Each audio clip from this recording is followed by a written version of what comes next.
Ассаламу алейкум. Москвага келе жаткан, Россияга келе жаткан туугандар аябай көп суроо болуп жатат документация боюнчачы. Ошол боюнча кыскача жооп берип коеюн дедим.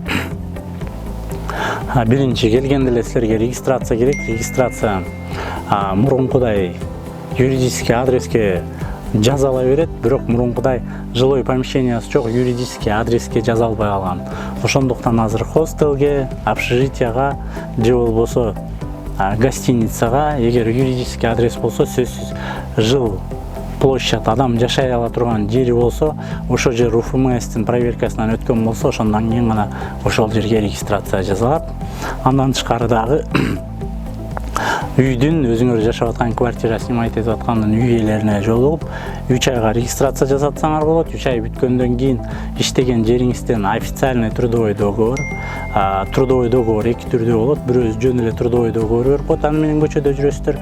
Экинчиси официальный трудовой договор с уведомлением УФМС деген кагазы менен болот. Ошону менен бир жылга иштеген жериңизден договор алып, ошону менен кайра эле барсаңыз, квартираңыздын ээси аны дагы бир жылганга узартканга мүмкүнчүлүгү бар. Андан тышкары дагы көп суроолор болот. Келер замат 3 ай эмес, сразу эле бир жылга жасатса болобу деп. Эгер гостиница, жыл площади бар, юридический адрес, хостел болсо, шак эле бир жылга жасатканга мүмкүнчүлүгүңүз бар. Бир жылдан кийин экинчи жылга узартканга да мүмкүнчүлүгүңүз бар. Экинчи жылдан кийин официальный трудовой договор болсо, үчүнчү жылга дагы узартканга толук мүмкүнчүлүгүңүз бар. Төртүнчү жылга узартканга мүмкүнчүлүк жок. Ошондуктан аябай көп суроолор болот. Үчүнчү жылга узартса боло береби, границадан кирди чыкты кылбай деп. Боло берет, толук мүмкүнчүлүгүңүз бар. Экинчи вопрос. ОМС, обязательно медицинское страхование. Муну алгандан кийин Москвадагы, өзүңүз Россиядагы деги эле каалаган поликлиникага барып прикреплен болуп, учетко отуруп, бепбекер көрүнсөңүз болот. Ошондой эле роды, бала төрөгөнгө да мүмкүнчүлүк бар. Бардык граждане Россия мүмкүнчүлүк болсо, ошондой сизде да мүмкүнчүлүк бар. Экинчиси, трудовой договору жок болсо, ОМС жаза албайт. Ошондуктан төрөлгөндөн баштап 18ге чыкмайынча граждане Кыргызстан ОМС алганга такыр мүмкүнчүлүгү жок. Бирок кандайдыр бир жолдору менен жазалап атса 10-15 миң рубльга. Анын жолу ачыгын айтканда РВПсы бар, вид на жительство бар, бирөөнө прикрепляйт этип баланы, анан жазатып атат. Ал да кичине болсо да законду бузгандык, айла жок. Ошондой иштерге барганга айла жок болуп атат. Андан тышкары да балдарды мектепке киргизгенге ОМС требует этип атат. ОМС эмес, ДМС жасатсаңыздар болот. ДМС балдарга бир жылга чоңдорго караганда кымбатыраак болот, анткени 7 миңден 15 миңге чейин ДМСтер бар. Ошол эле учурда балдарды жана хостел, гостиница бир жыл дегенге узартканга мүмкүнчүлүк жок. Анын бир гана мүмкүнчүлүк бар узартканга, аны үй ээси менен барып, апасы же атасы же болбосо атасы апасынын доверенности менен барып, ошол үйдүн ээси узартканга мүмкүнчүлүгү бар. Бөлөк гостиница, хостел, юридический адреске жаш балдарды 18ге чейинки балдарды узартканга жол жок. Анткени алар не трудоспособный, то есть недееспособный 18ге чыга элек балдар, кыздар. Андан тышкары дагы ИНН деген бар. Бул налоговый идентификационный номер. То есть ал бир эле жолу берет өмүр бою. Ошол налоговый менен сиздин официально жумушка кирсеңиз, ошол счетуңузга акча которулат. Аны любой жерден регистрацияңыз кайсы жерде болсо, ошол жака прикрепленный налоговыйга барып жасатсаңыз болот. Андан тышкары да СНИЛС деп коет, пенсионный страховой полис. Ал дагы өмүр бою бир эле жолу берилет. Жоготуп алган болсоңуз, анын дубликаты берилет.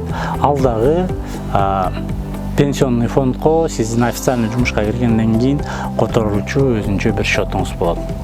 Ошол ал граждане Кыргызстана, граждане России айырмасы жок, бардыгына эле бериле берет. Андан тышкары дагы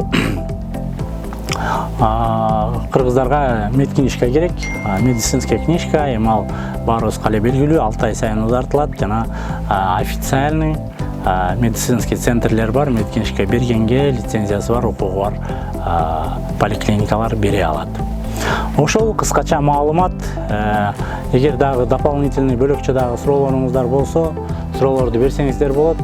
Менин оюмча бардыгын эле айтып кеттим деп ойлойм. Анан кыскача черный список, депортация, выдворение кайрыла кетсек. Черный списокко киргизгенге Москвада 6 органдын укугу бар. Элементарно сиз туберкулез болуп калсаңыз дагы закрытый, открытый айырмасы жок. Сизди черный списокко киргизип, сизди 15 күндүн 20 күндүн ичинде чыгып кеткенге кагаз берет.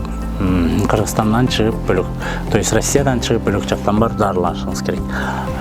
Бир причинасы, экинчи причинасы кыла турган каттоодон 3 күн, 5 күн ашып кеткен болсо, пограничный контролдагы аэропорттон сизди черный списокко киргизип койгонго мүмкүнчүлүгү бар. Алар 3 жылдан 5 жылга чейин кирет. Выдворение деген ал 5 жылдан болуп калды, мурун 3 жыл эле, азыр 5 жылга чейин 5 жыл. Выдворение деген соттун чечими аркылуу болгон адам выдворение болот. Ал эми депортация болсо, депортация деген ал сизди кармап, биякта болгон нарушение бир законду бузгандыгыңыз үчүн ошол эле конвой менен аэропортко чейин өздөрү Россияга узатып барып салган адам 10 жылга чейин Москвага, Россияга кайтып келгенге болуп койт. Ал үчүн депортация дегенди түшүнсөңүздөр, депортация бул 10 жылга чейинки, эгер сизди Сахаровага алып барып, канча күндүр кармап, печатыңыз, паспортуңузга депортирован деген печать басып кетирген болсо, сиз 10 жылга чейин Россияга киргенге акыңыз жок. Выдворение да бир жолу айтайын, бул соттун чечими менен регистрацияңыз түгөнүп калган болсо, же бир кандайдыр бир рейдке кабыл болуп калган болсоңуз, ошол учурда законду бузган болсоңуз, же 2 же 5 жакын административный нарушенияңыз болсо, выдворение кылып салганга Россиянын закону мүмкүнчүлүк берет.